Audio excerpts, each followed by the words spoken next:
जो श्रमिकों के कानून की बात कर रहे हैं, तो उसमें बहाना क्या बनाया गया?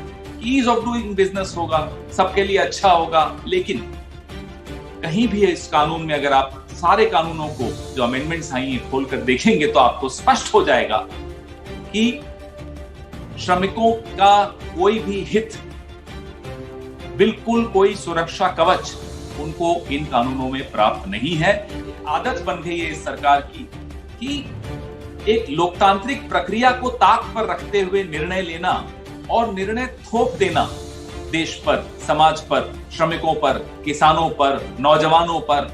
वो आदत सी बन गई है, वो इनके डीएनए में है कि लोकतांत्रिक प्रक्रियाओं को साइड में रखिए और अपना काम करते चले जाइए। देश को व्यस्त रखने की जो प्रयास किए जा रहे हैं सरकार द्वारा और सरकार के स्पॉन्सर्ड मीडिया द्वारा, उस पर भी अगर हम न बोलें तो मुझे लगता है वो गलत होगा, देश हमें भी माफ नहीं करेगा। तो प्रयास जारी हैं सरकार के, लगातार रोज नया मुद्दा लाने की कोशिश, जिससे कि असली मुद्दों से ध्यान बटाया जाए।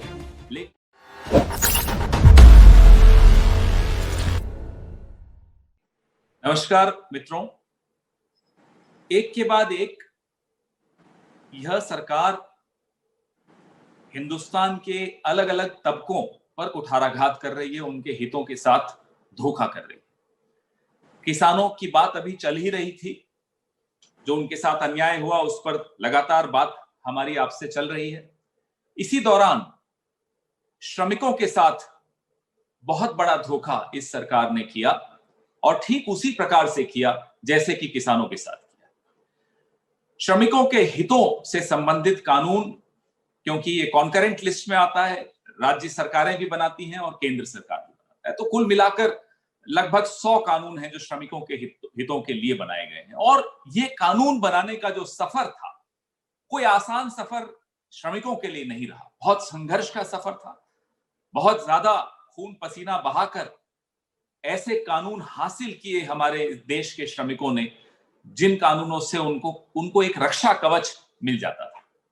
इस सरकार ने जब भी कोई कुठाराघात किया है, शोषण किया है, कानूनी रूप से शोषण करने की जब कोशिश की है, सामने जो जामा पहनाया गया, जो बहाना बनाया गया, वो था ईज ऑफ डूइंग बिजनेस। जैसे इस जो श्रमिकों के कानून की बात कर रहे हैं, तो उसमें बहाना क्या बनाया गया कि ईज ऑफ डूइंग बिजनेस होगा, सबके लिए अच्छा होगा। लेकिन कहीं भी इस कानून में अगर आप सारे कानूनों को जो अमेंडमेंट्स आई हैं खोलकर देखेंगे तो आपको स्पष्ट हो जाएगा कि श्रमिकों का कोई भी हित, बिल्कुल कोई सुरक्षा कवच उनको इन कानूनों में प्राप्त नहीं है। विशेष तौर पे इन दिनों पिछले 6 महीनों में जो हमने माइग्रेंट लेबर की बात सुनी, उनकी व्यथा देखी, सड़कों पर उनको गिरते चलते पड़ते देखा, पांव छील गए लोग, कई लोग रास्ते ही में मर गए, वो सब देखने के बाद भी इस कानून में उनके लिए कोई प्रावधान नहीं। जो सरकार का एक आदत बन गई है इस सरकार की कि एक लोकतांत्रिक प्रक्रिया को ताक पर रखते हुए निर्णय लेना और निर्णय थोप देना देश पर, समाज पर, श्रमिकों पर, किसानों पर, नौजवानों पर। वो आदत सी बन गई है, वो इनके डीएनए में है कि लोकतांत्रिक प्रक्रियाओं को साइड में रखिए और अपना काम करते चले जाइए। रास्ते में कौन गिर रहा है, किसको क्या नुकसान हो रहा है, कौन सा तबका इसमें और ज्यादा परेशान हो जाएगा, नहीं, इस बारे में कोई सोच नहीं है। यह सरकार विश्वास नहीं रखती पारदर्शिता में। यह सरकार नहीं चाहती कि मीडिया में आप जैसे लोग असलियत जान पाए और इस देश को असलियत दिखा पाए। जो सरकार छिपाने की कोशिश करती है, उसके पास छिपाने को बहुत कुछ होता है, ये बात अब स्पष्ट हो गई। राफेल पे विशेष तौर पर राहुल गांधी ने और हमारे तमाम नेताओं ने जो बात उठाई थी, एक एक करके वो तमाम शक जो है वो हकीकत में बदलते जा रहे हैं। सबके सामने सच्चाई स्पष्ट तौर पे निकल कर आ रही है।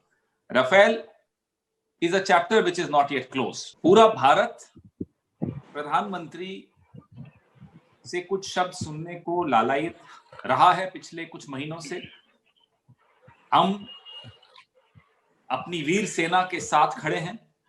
जब सेना के बहादुर जवान अपनी सीमाओं की रक्षा कर रहे हैं, तो उनकी बहादुरी का एक सम्मान यह होगा कि राजनीतिक रूप से प्रधानमंत्री भी स्पष्ट तौर पर जो सच्चाई है उससे एक एक भारतवासी को अवगत कराते रहे समय समय पर, विपक्षी दलों को विश्वास में लेकर चले, जैसा कि परंपरा रही है, जैसा कि यूपीए 2, यूपीए 1 और उससे पहले की तमाम सरकारों, उसमें भाजपा की भी सरकार शामिल है, वो परंपरा का पालन, उसका निर्वाह सबने किया।